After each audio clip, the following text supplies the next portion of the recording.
Bonjour à tous, je suis Cyramor et aujourd'hui on se retrouve à nouveau pour parler des cartes Misprint et Miscut. J'avais fait une vidéo une première fois il y a quelques semaines mais j'avais pas grand chose à vous montrer. J'ai reçu pas mal de choses depuis, donc on va pouvoir aller un petit peu plus loin dans la démarche. Je vais vous remontrer des cartes que vous avez déjà vues, mais je vais vous montrer aussi les nouveautés que j'ai reçues. Et on va pouvoir détailler un petit peu plus les cartes Misprint et Miscut. On va commencer par des cartes dites Miscut, qui en réalité sont des cartes off-center, donc c'est des Miscut légers.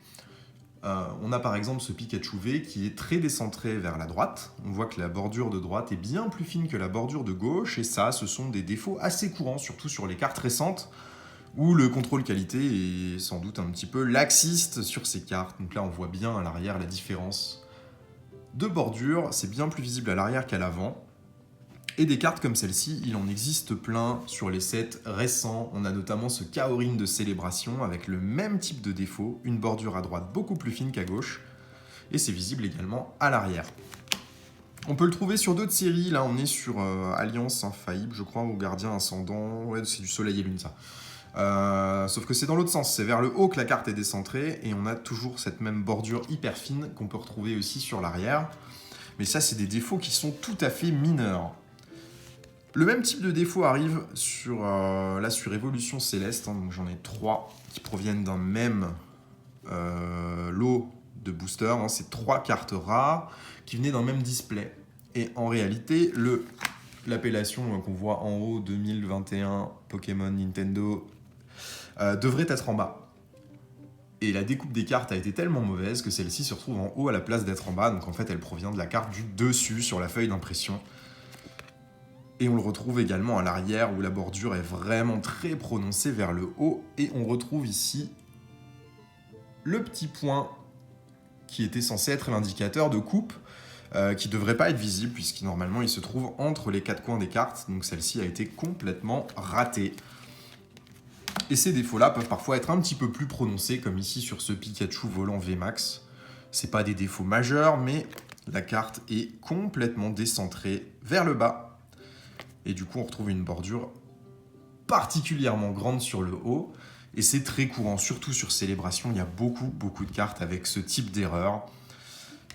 Parfois, les erreurs sur les off-center peuvent être bien plus prononcées. Donc là, on est vraiment à la limite du vrai miscut.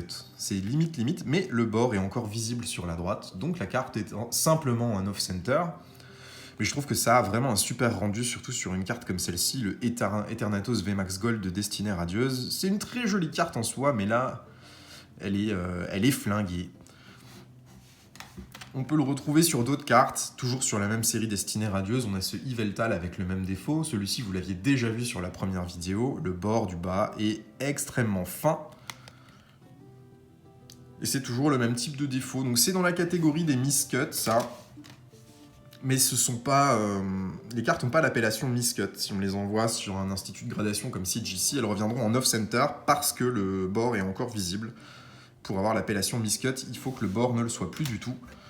Et voilà, la dernière que j'ai en off-center très prononcée, c'est une Rosemary secrète de épée et bouclier EB1, avec le bord encore visible à gauche, mais assez peu visible étant donné que la carte a été complètement loupée à la coupe et c'est très décentré. On passe maintenant au léger misprint. Il en existe aussi beaucoup des défauts de misprint. On va commencer par un défaut très petit. Donc celle-ci, je vous l'avais montré sur la première vidéo. C'est une carte que j'ai sortie de booster. Et sur cette énergie plante, on a ici un point blanc qui est un défaut d'ancrage qu'on peut retrouver sur beaucoup de cartes. C'est un défaut assez courant, c'est une erreur à l'impression. Il suffit qu'une petite poussière se soit mise entre le rouleau d'impression et puis le carton de la carte, et ça donne ce défaut-là, qu'on peut retrouver sur des cartes d'autres TCG, comme ici sur Harry Potter. On est sur une carte Harry Potter de Wizard. Hein. Celle-ci, je l'ai sortie de booster aussi, et on retrouve ici un point blanc de la même façon, et toutes les cartes Bloodroot Poison n'ont pas ce défaut, c'est spécifique à celle-ci parce qu'elle a été foirée à l'impression, alors qu'une carte standard n'aura pas ce point blanc. Dans la catégorie misprint, on peut retrouver des choses un petit peu plus bizarres, comme ce Gravalanche de Destinée Occulte qui a ses énergies incolores en rose. Toutes les reverse de Destinée Occulte sur le reprint ont des défauts. Les défauts standards, c'est ça. C'est les énergies de retraite, de résistance et de faiblesse qui sont un peu floutées parce que double imprimée. Mais c'est la seule qui a les énergies qui apparaissent en rose. C'est commun à tous les Gravalanche Reverse de cette série. Et au même titre qu'il existe des défauts comme celui-ci qui sont communs à toutes les cartes Reverse de la série qui ont un talent. Il est écrit Ability à la place de talent sur une carte française et le talent est écrit en anglais avec une double impression en français par-dessus. Ce qui donne un effet un peu bizarre, là, c'est le mur électromagnétique, je crois, Electromagnetic Wall, qui est visible en double, alors qu'on devrait le voir que dans une seule langue. Mais c'est un défaut, encore une fois, tout à fait commun. Après, il existe des cartes où le défaut se situe pas à l'avant de la carte, mais à l'arrière de la carte. Celle-ci, c'est assez peu visible, surtout dans le top, là, mais on va le voir quand même. En fait, il y a des traces d'encre partout sur la carte, on le voit bien ici sur le côté. Et la carte a été sortie de booster comme ça, on a l'impression qu'elle est abîmée, alors qu'en fait, elle a subi aucun dégât, cette carte, elle est sortie de booster telle que. Et on voit sur le bas aussi une erreur d'encre, comme s'il y avait une coulée d'encre sur le bas de la carte. Bon, c'est assez bizarre, mais c'est des choses que j'aime bien garder, je trouve ça joli. Et après, nous avons cette carte-ci, je vais sortir celle-ci du top, un Pachirisu de Soleil et Lune Ultra Prisme, qui lui, dans sa version anglaise, peut présenter un défaut. Il y a eu quelques planches d'impression avec une double impression. Non, la vidéo n'est pas floue, et c'est bien la même carte, sauf qu'à droite elle est en français, à gauche en anglais. Toutes les cartes n'ont pas le défaut sur la version anglaise, mais il existe quelques planches d'impression où il y a eu ce défaut. Donc là, ce Pachirisu est double print, donc ça rentre dans la catégorie des misprint. Il a été imprimé 2 fois avec un décentrage, et ça donne cet effet complètement flouté. Moi je trouve ça absolument magnifique, donc je suis très content de l'avoir dans ma collection. Les défauts sont parfois sur les cartes un petit peu différentes. Ici, on a les Jumbo de Darkrai GX qui sont absolument identiques. Là, il n'y a rien qui les sépare. Il y en a une qui est sous top loader et sous sleeve, donc il paraît peut-être un petit peu plus sombre à la vidéo, mais ce sont bien les mêmes. Par contre, au dos, on a un petit décalage entre les deux. Celle de droite a été, encore une fois, double imprimée, comme le Pachirisu jusqu'avant, sauf que là, sur l'arrière, ça fait un effet complètement trippy, et ça rend vraiment bien. Bon, le seul inconvénient de cette carte, c'est que ce que vous voyez au milieu, c'est un défaut. La carte est abîmée au milieu, mais bon, je suis très content de l'avoir et de pouvoir la garder, mais on voit bien que ce double print là est complètement fou. La vidéo n'est pas floue, c'est normal, ça a été imprimé 2 fois et ça a un rendu juste splendide. On va passer maintenant à d'autres misprints qui sont moins costauds. Toujours sur Harry Potter, on a ce professeur Flitwick et les traces que vous voyez ici. C'est sorti de booster, il n'y a pas eu de dommages sur la carte, elle est sortie comme ça, avec des traces à l'impression, avec l'encre qui a coulé, qui a fait une espèce de traînée sur la carte, donc ça fait partie des petits défauts que j'aime bien garder en collection. Ça a été sorti en live sur la vidéo YouTube, quand on a ouvert le set de base Harry Potter, en portugais, et vous pouvez retrouver la vidéo, la carte est sortie comme ça de booster, il n'y a pas eu de... C'est pas une carte achetée ou quoi, elle est vraiment sortie comme ça. Et en double print, j'ai également cette énergie point final reverse de style de combat. Et là, on voit bien que c'est un double print, mais la carte est vraiment un effet complètement fou. Même le logo de la carte est complètement flingué. Moi, je suis archi fan. Je suis très content d'avoir ces cartes-là dans ma collection, même si c'est des cartes qui ne sont absolument pas rares. Et c'est simplement le fait qu'elles aient une erreur qui me donne envie de les conserver. Ensuite, il y a des erreurs qui sont spécifiques à une carte, mais qu'on retrouve sur toutes les cartes d'un même set. On a par exemple sur le bloc X, je crois que c'est X-Deoxys, celle-ci, un petit Staros qui a une erreur sur son nom. Il est appelé Statos. Il en existe d'autres comme celle-ci. Il y a un Arbok aussi sur Wizard qui a écrit l'année qui est complètement fausse. Il est écrit 23 000 à la place de 2000, je crois. C'est des erreurs qui sont spécifiques à certaines cartes, mais qu'on retrouve sur toutes les cartes. Donc c'est considéré comme une erreur, mais ça apporte aucune rareté à la carte puisque toutes les cartes d'un même set ont cette exacte même erreur. Ensuite, les erreurs, on peut les retrouver également sur des cartes type carte à code, avec des défauts d'impression sur les cartes à code. Moi, je trouve ça génial. J'en ai que quelques-unes, mais j'ai pas envie d'en avoir plus. On a un code blanc, oui, ils ont juste pas imprimé le code. Celui-ci, où il est juste imprimé complètement de travers, donc c'est même impossible de récupérer le code, sauf peut-être en le flashant si quelqu'un se laisse tenter. Et celui-ci, qui a dû déjà être utilisé, C'est un code qui est complètement décentré, puisque la ligne du bas, c'est un off-center sur une carte à code. Et bon, c'est pour avoir un petit peu différents types de défauts sur les cartes à code. J'ai récupéré ces trois-là. Je trouve ça très cool. Et on trouve aussi le point d'ancrage ici, sur les cartes à code, au même titre que sur les cartes standards. Ensuite, il existe un autre type de carte. Donc, c'est des cartes Pokémon avec rien dessus. Ça s'appelle les fillers. Les fillers, ça sert en usine d'impression. Donc, celles-ci viennent de chez Wizards of the Coast. Ça vient de l'usine d'Angleterre. Et ces fillers-là, c'est des cartes qui servaient à paramétrer le cadrage des cartes pour éviter justement qu'elles soient décentrées. Donc ces fillers-là, ça servait vraiment de... Comment on appelle ça? De cadre. Et ces cartes-là ne sont pas censées se trouver dans des boosters.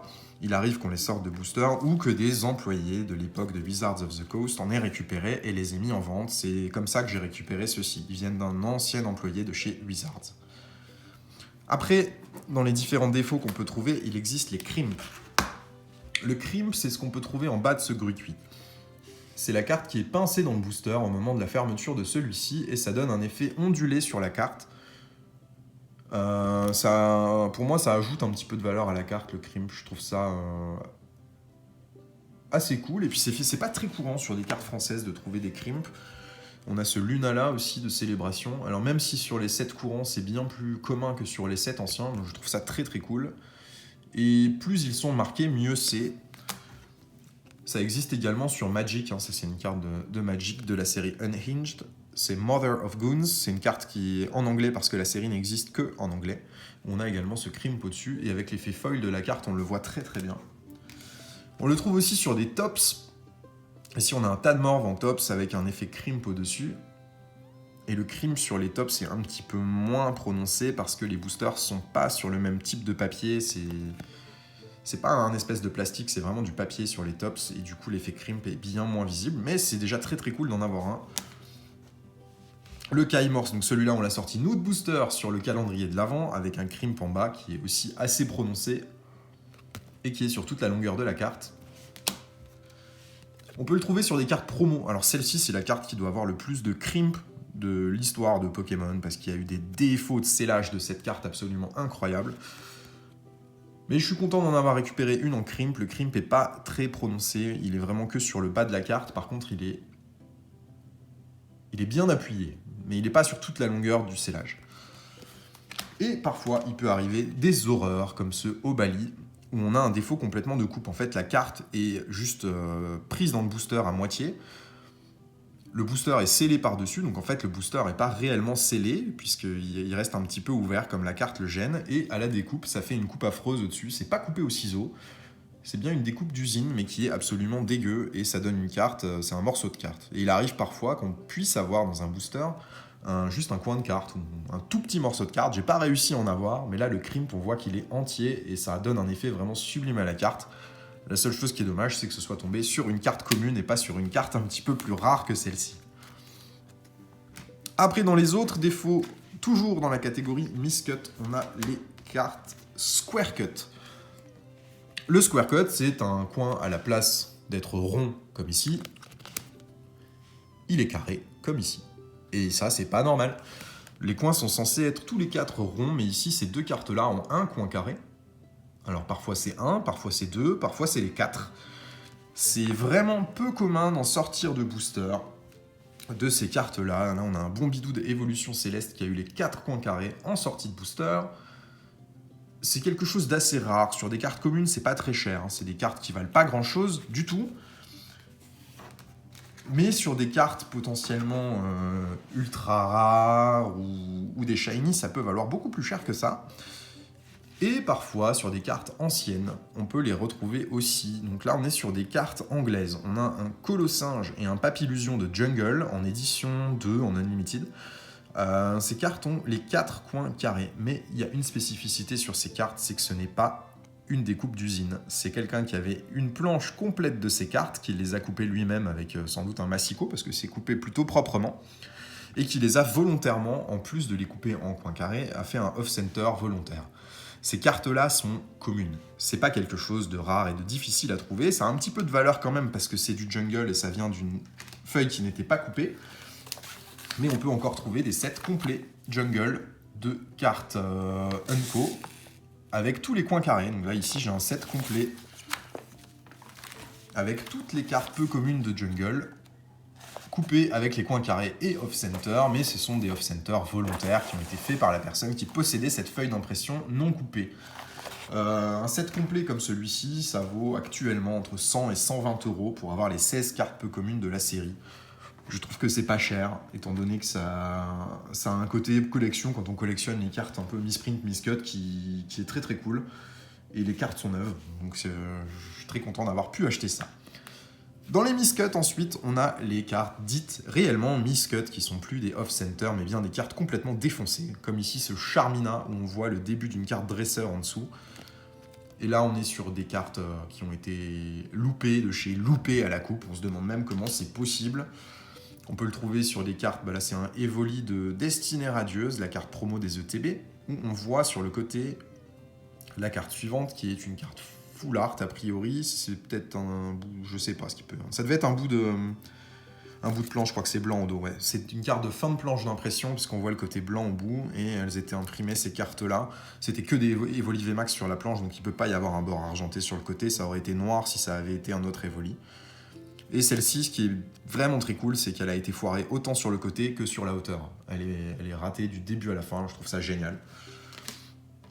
Ensuite, on a celle-ci que vous connaissez, je vous l'avais déjà montré. Celle-là, elle est d'un loupé monstrueux. On voit même pas l'énergie à côté des PV, c'est génial. Et la carte au dos, on voit que le miscut est extrêmement prononcé. Et là, on voit le milieu de la carte. Donc là où normalement il n'y a rien, c'est un bout de carte qui doit disparaître, qui doit finir à la poubelle. Mais là, pas du tout. La ligne d'impression est visible tout le long de la carte et je trouve ça absolument génial.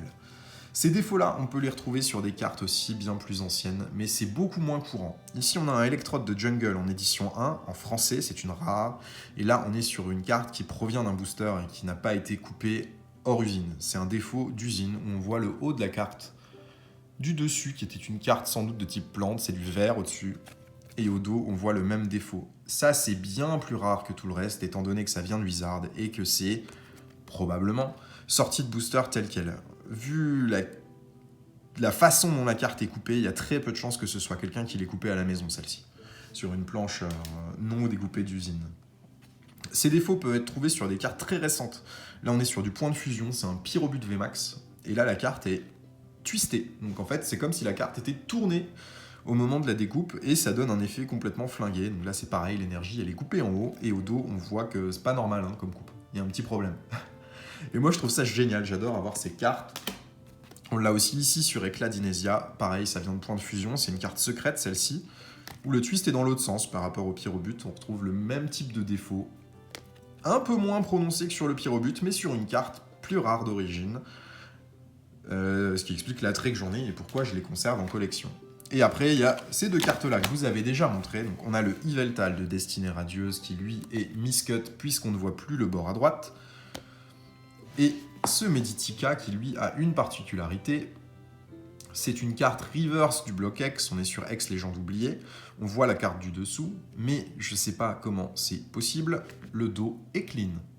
Ce qui fait que la planche d'impression a dû être mal imprimée en entier avec des dos de cartes qui étaient bien placés et l'avant des cartes qui a été placé de façon aléatoire, ce qui donne ce genre de carte un petit peu bizarre. Et voilà pour ce que je possède aujourd'hui en carte misprint, miscut. Je vous ai montré la totalité de ce que j'ai, rien d'autre de caché.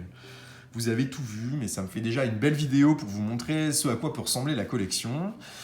Si vous avez des cartes misprint, miscut que vous souhaitez échanger, je suis preneur, je cherche toujours ces cartes-là pour venir les ajouter à ma collection de cartes avec des défauts. J'espère que cette vidéo vous a plu, n'hésitez pas à me dire en commentaire ce que vous pensez de cette collection un petit peu parallèle à la collection de cartes standard Pokémon. Bonne journée à tous, au revoir.